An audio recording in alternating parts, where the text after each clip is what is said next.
Hello বন্ধুরা, welcome to only sports view. তো এই ভিডিওতে মোহনবাগানের যে আজকে ডুরান্ড কাপে ইন্ডিয়ান এয়ারফোর্সের সঙ্গে যে ম্যাচটা ছিল সে ব্যাপারে কিছু আলোচনা করে নেব। আরও একটা ইন্টারেস্টিং আপডেট আছে, তো ভিডিওটি সবাই শেষ অবধি দেখতে থাকো। চ্যানেলে নতুন হয়ে থাকলে চ্যানেলটি সাবস্ক্রাইব করে পাশে থাকা বেল আইকনটি অন করে পাশে। তো ভাই কি পারফরমেন্স মোহনবাগান টিমের, পুরো আগুন পারফরমেন্স। যাদের আজকে নতুন স্টার্ট করেছিল দেখে মনে হচ্ছিল না যে তারা এই সিজনে প্রথম ম্যাচ খেলতে নেমেছে। মোহনবাগানের ডুরান্ড কাপের দ্বিতীয় ম্যাচে ইন্ডিয়ান এয়ারফোর্সকে 6-0 গোলে হারিয়ে দিল মোহনবাগান। তো আজকে ম্যাচের কথা বলে ফার্স্ট 11-এ দুজন বিদেশি শুরু করেছিল, জেসন কামিন্স আর টম এলিয়ট। তো সেখানে 4 মিনিটের মধ্যে গোল পেয়ে যায় কামিন্স, মোহনবাগানের প্রথম গোল এবং এই মরশুমে কামিন্সের প্রথম গোল। তারপরে লিস্টন ক্লসের একটা ফ্রি কিক থেকে গোল করে টম এলিয়ট। তারপর লিস্টন ক্লসও সেও একটা গোল পায়। তো ফার্স্ট হাফ 3-0 গোলেই শেষ হয়। আরও গোল আসতো, সুয়েলের কাছে কিছু চান্স ছিল, সেগুলো সুয়েল মিস করে, নাহলে আরও গোল হতে পারতো ফার্স্ট হাফে। তো ফার্স্ট হাফ শেষ পর্যন্ত 3-0 গোলেই শেষ হয়। তারপর সেকেন্ড হাফে টম এলিয়টকে তুলে তার জায়গায় অ্যালবার্টো রড্রিগেজকে নামানো হয় এবং তার সবুজ মেরুন জার্সিতে অভিষেক হয়ে যায়।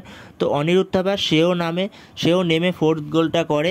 দারুণ একটা স্ট্রাইক ছিল বক্সের বাইরে থেকে। তারপর আবারও জেসন কামিন্স গোল করে।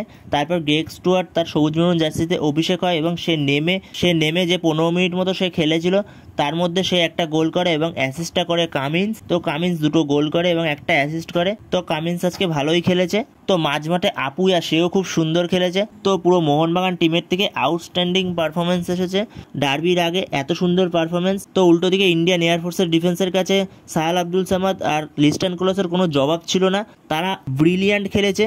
তো ম্যাচটা তোমাদের সবার কেমন লাগলো অবশ্যই কমেন্টে জানিও। তো এই ম্যাচে আশিক কুরিয়ান সে চোট সেরে আবারও সে মাঠে ফিরেছিল। সেকেন্ড হাফে যেটুখানি সময় আশিক কুরিয়ান খেলেছিল ঠিকঠাকই খেলেছে। তো এরপরে নেক্সট আপডেটটা হচ্ছে জনি কাউকে নিয়ে। তো জনি কাউকে সে আই লিগে ফিরছে, হাবাসের হাত ধরে সে আই লিগের ক্লাব ইন্টারকাশি দলে যোগ দিল জনি কাউকে। তো জনি কাউকে হাবাসের জন্য ইন্টারকাশিতে সাইন করেছে। তো হাবাসের হাত ধরে ইন্টারকাশি বেশ ভালোই টিম বানানোর চেষ্টা করছে, আর তাদের মেন টার্গেট হলো হাবাসের হাত ধরে আই লিগ চ্যাম্পিয়ন হয়ে তারা আইএসএলে ফিরতে চায়। তো হোপফুলি ইন্টারকাশি সেটা করতে পারবে। তো এই ভিডিওতে এই পর্যন্ত। তো এই আপডেটগুলো দেওয়ার ছিল। তো ভিডিওটি ভালো লাগলে অবশ্যই লাইক শেয়ার সাবস্ক্রাইব করতে ভুলো না। তো নেক্সট ভিডিওতে দেখা হচ্ছে, ততক্ষণের জন্য বাই বাই।